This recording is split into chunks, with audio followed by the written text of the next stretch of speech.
Universe बहुत पुराना और मिस्टीरियस है और हम हमेशा सोचते रहते हैं कि इसकी सबसे बड़ी चीजें जैसे सुपरमैसिव ब्लैक होल कैसे बनी होंगी। हाल ही में एस्ट्रोनॉमर्स ने टाइम की शुरुआत से कुछ हल्की छोटी रोशनी की स्पेक देखी, लिटिल रेड डॉट्स। ये नॉर्मल स्टार्स या गैलेक्सीज नहीं हैं।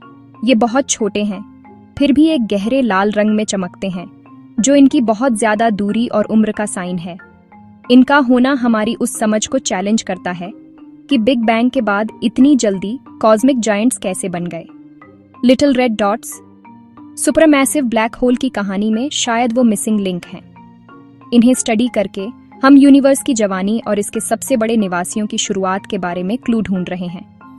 ये पुराने डॉट्स कॉस्मिक जायंट्स के जन्म के बारे में जो हम जानते हैं उसे दोबारा लिख सकते हैं।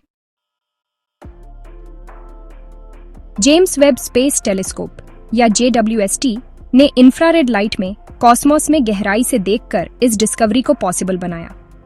एस्ट्रोनॉमर्स ने JWST को गुड्स नॉर्थ नाम की स्काई के एक पैच पर एम किया, जो यूनिवर्स की सबसे शुरुआती गैलेक्सीज को ढूंढ रहे थे। एक्सपेक्टेड गैलेक्सीज के बीच उन्हें लिटिल रेड डॉट्स मिले, छोटे, बहुत ज्यादा लाल और पहले कभी नहीं देखे गए। ये डॉट्स इतने छोटे और ब्राइट थे कि धूल भरी गैलेक्सीज नहीं हो सकते थे और टिपिकल क्वेजर्स के सिग्नेचर से मैच नहीं करते थे। उनकी यूनिक प्रॉपर्टीज ने एस्ट्रोनॉमर्स को हैरान कर दिया। ये क्या हो सकते हैं? लिटिल रेड डॉट्स किसी भी नोन कैटेगरी में फिट नहीं होते थे, जो यूनिवर्स की इन्फेंसी से एक नए तरह की चीज का हिंट दे रहे थे। उनकी डिस्कवरी ने बताया कि शुरुआती कॉस्मोस के बारे में हमारी समझ इनकम्प्लीट थी। कभी कभी सबसे बड़ी ब्रेक थ्रूज कुछ ऐसी चीज से शुरू होती है जो बस फिट नहीं होती। मिस्ट्री सॉल्व करने के लिए एस्ट्रोनॉमर्स ने चांड्रा ऑब्जर्वेटरी से एक्सरे डेटा देखा। उन्होंने पाया कि एक लिटिल रेड डॉट से एक्सरेज निकल रही थीं, जो एक ब्लैक होल के मैटर पर फीड करने का एक पक्का साइन है। ये एक ब्रेक थ्रू था। ये डॉट्स सिर्फ कॉम्पैक्ट गैलेक्सीज नहीं थे, बल्कि बढ़ते सुपरमैसिव ब्लैक होल के घर थे। एक्स-रे की चमक ने उनकी ब्राइटनेस और कॉम्पैक्टनेस को एक्सप्लेन किया, लेकिन अंदर के ब्लैक होल पहले से ही हमारे सूरज के मास का करोड़ों गुना थे, अपनी उम्र के हिसाब से बहुत ज्यादा मैसिव। कॉस्मिक हिस्ट्री में इतनी जल्दी उनका होना एक नई एक्सप्लेनेशन की डिमांड कर रहा था। एविडेंस इन कॉस्मिक जायंट्स के लिए एक रेडिकल ओरिजिन स्टोरी की तरफ इशारा कर रहा था। पेश है direct collapse black hole theory. बिना पहले स्टार्स बनाए मैसिव ब्लैक होल्स बनाने का एक शॉर्टकट।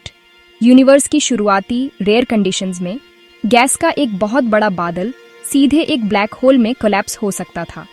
स्टार स्टेज को स्किप करके इस प्रोसेस से एक सीड ब्लैक होल बनेगा, जो पहले से ही सूरज के मास का हजारों गुना होगा। लिटिल रेड डॉट्स इस थ्योरी की प्रेडिक्शन से मैच करते हैं। किसी और एक्सप्लेनेशन के लिए बहुत मैसिव, बहुत जल्दी उनकी डिस्कवरी बताती है कि डायरेक्ट कोलैप्स उतना रेयर नहीं था जितना पहले सोचा गया था। यूनिवर्स के पास सुपरमैसिव ब्लैक होल बनाने का एक फास्ट ट्रैक रहा होगा। ये डॉट्स पहले असली एविडेंस हैं कि डायरेक्ट कोलैप्स हुआ था। वे कॉस्मिक जायंट्स के जन्म के लिए एक नया रास्ता बताते हैं।